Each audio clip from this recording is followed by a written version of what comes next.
Hello music fans, you're watching Death by Unicorn, where we talk about metal, rock, and prog music.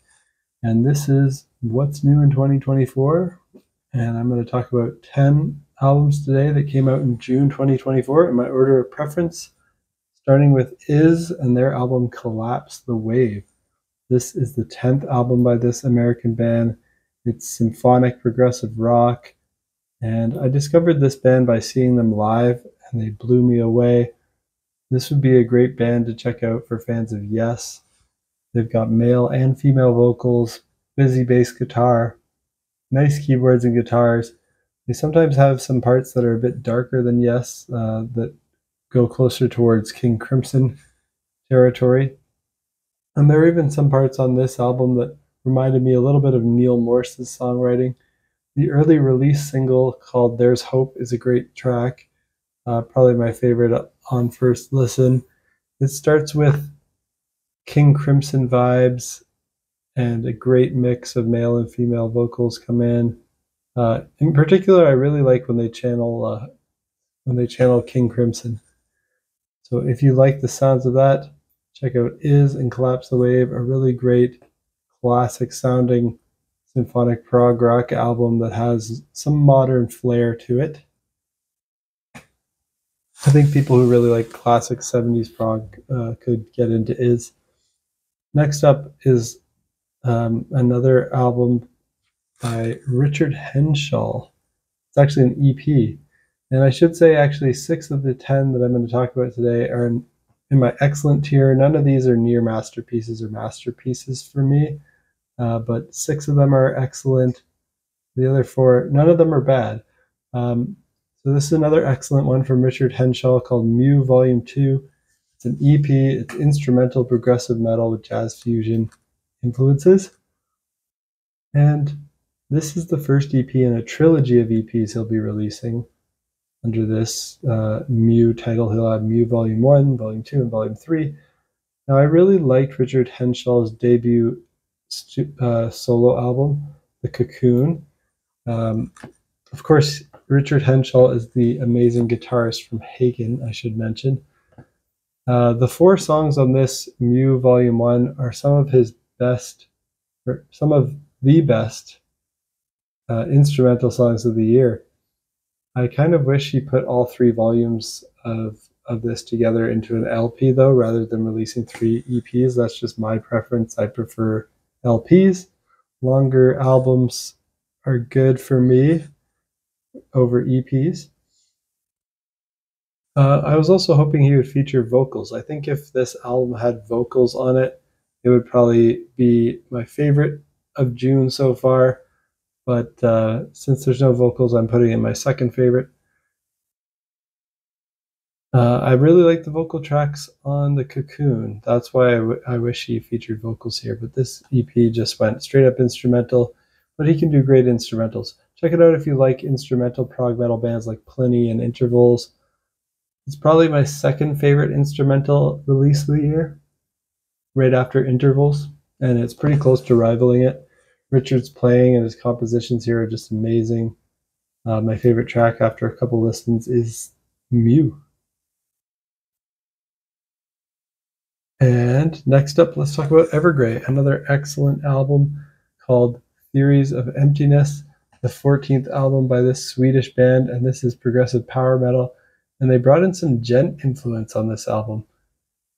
Every album I've heard by Evergrey has been good, and this one is excellent. I think it's one of their better albums in their catalog. They have some other excellent ones as well. But I feel like this band just can never quite reach that near masterpiece or masterpiece level, even though they're very capable musicians. But if you're a fan of bands like Symphony X, Stradivarius, I think you'll like this. This album starts to bring in a little more gent influence, like I said, than their past work. Their past work focused more on progressive power metal. There's more low chugging syncopated guitars here with groove than what they usually do. There's a song that features a guest vocal performance from the singer of Catatonia, Jonas Redsky. That song's called Cold Dreams. And almost all the vocals on the album are clean singing from Tom England, who I sometimes think of as the Michael Bolton of progressive power metal. He has a really great voice and is technically impressive as a singer, but there's a bit of cheesiness to it. Cold Dreams also features some harsh vocals from Jonas Rensky, and it's really interesting to hear him doing harsh vocals because he doesn't do them anymore in his main band, Catatonia. If you like the sounds of this, check out Evergrey and Theories of Emptiness. Fourth album that I want to talk about today is The Omnific and the Law of Augmenting Returns, the second album by this Australian band. And this is another instrumental prog metal album.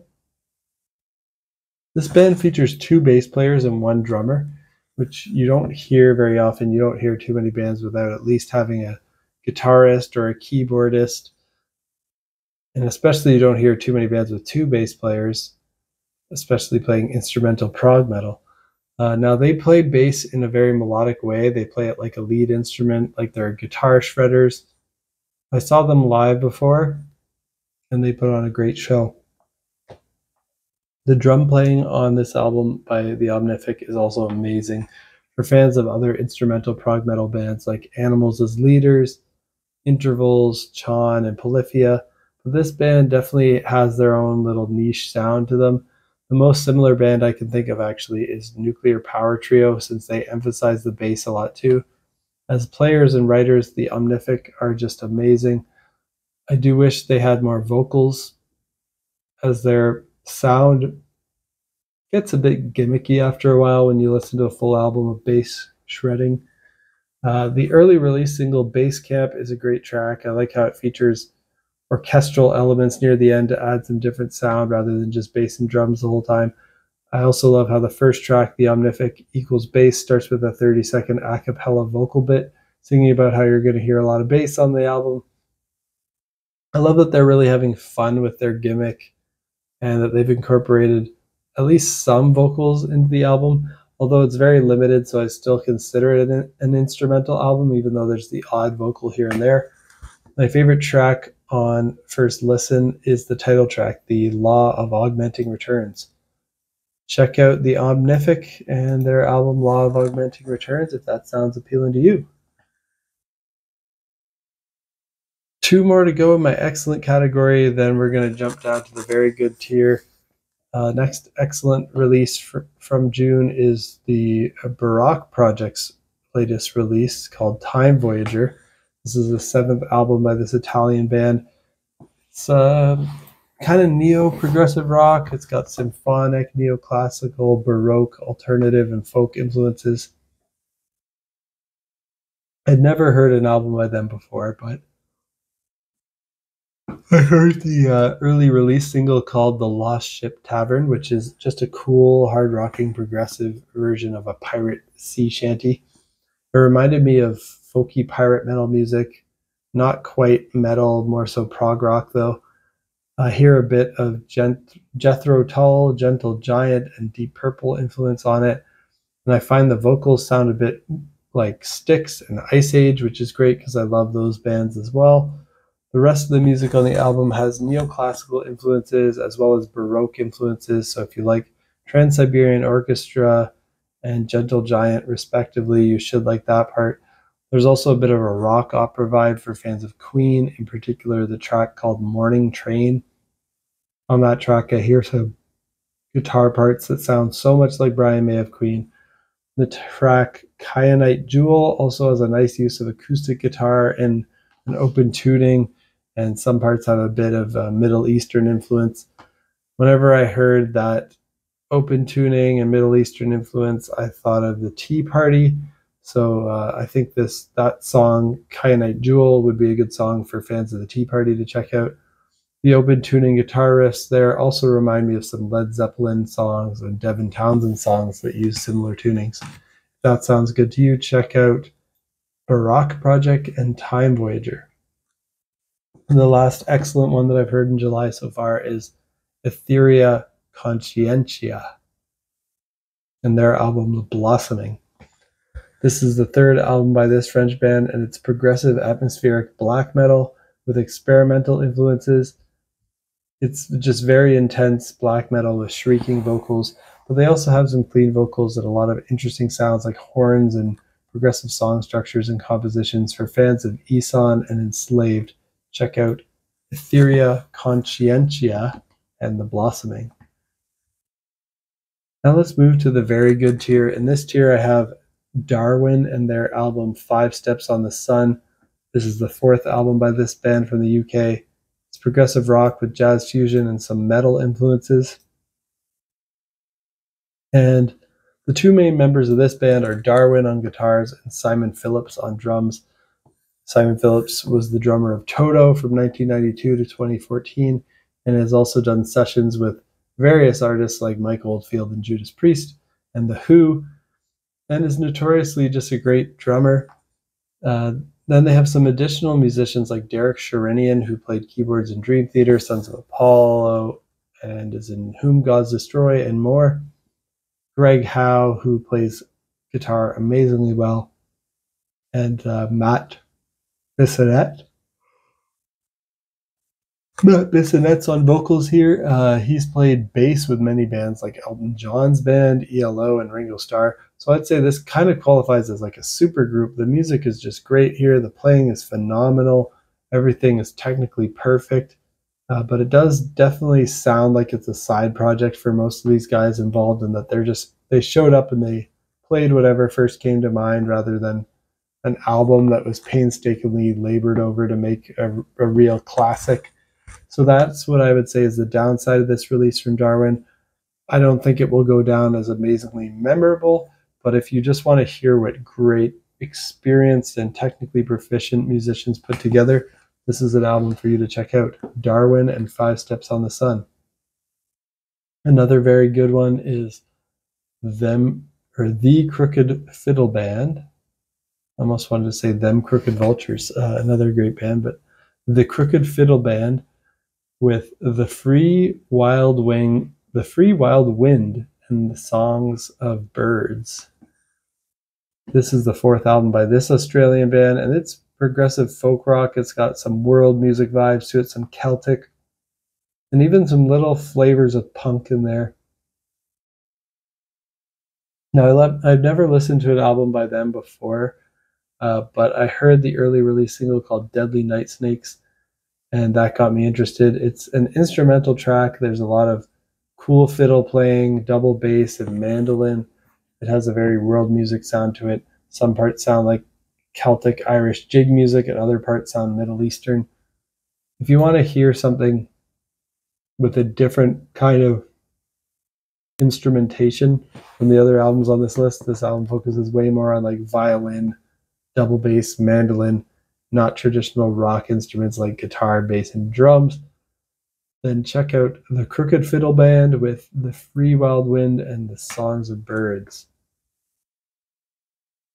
And then the last one I'm going to have in my very good tier before we just move to my good tier is The Kind City with their album This. This is the 2nd album of this American band. It's alternative rock with art rock, power pop, and progressive rock influences. I heard about this band from Kyle from All Media Reviews, so thanks for letting me know about them. And I think he knows of them because they're from Minnesota, so they're close to him geographically, likely play live around there. They seem to be fairly underground at the moment, but I think The Kind City is really underrated because the music here is really good. It's fun. It's like a more progressive version of Weezer, where you can hear these fun, catchy songs, but then there's these odd time signatures like 5 beats per bar and stuff like that. It looks like every member of the band, except for the drummer, sings. And I think one thing that could really help this band become a lot bigger is if they got a really great lead vocalist and front person. The songs here are they're really fun. I think they could write catchy melodies, but I don't see The Kind City really taking off in popularity without the addition of a good, iconic vocalist. So that's what's missing for me to push them from the very good to excellent tier here. And last album that I've listened to so far in June that I want to talk about which I'm just going to put in my good tier, not quite very good or excellent, just good, is Hasse, Fröberg, and Musical Companion with their album Eternal Snapshots. This is the 6th album by the Swedish band. It's a neo-progressive rock opera, I would say. Now, I've never listened to any of their albums before here, but I heard this single called Once in a Lifetime. That got me interested. It sounds like a rock opera for fans of bands like Arion and Meat Loaf. The songs are well written, they're catchy, they're a bit more involved than your average pop or rock song, but they're a bit melodramatic. If you're a person who likes musical theater, though, I think you'll really like this. There wasn't really anything wrong with this album, Eternal Snapshots by Hasse, Fröberg, and Musical Companion. I thought it was good when it was on, but after it was done, I just didn't feel like I'd want to go back to it, really. So that's all I really have to say about that one. Still a really good album. Definitely check it out if you're interested. Hasse, Fröberg, and Musical Companions, Eternal Snapshots. And that's it for my first impressions of these 10 albums that have come out in June 2024. What do you think of these albums? Let me know down in the comments. And is there anything else that came out recently that you think I'll enjoy? Also let me know. Stay tuned for next time. Peace out.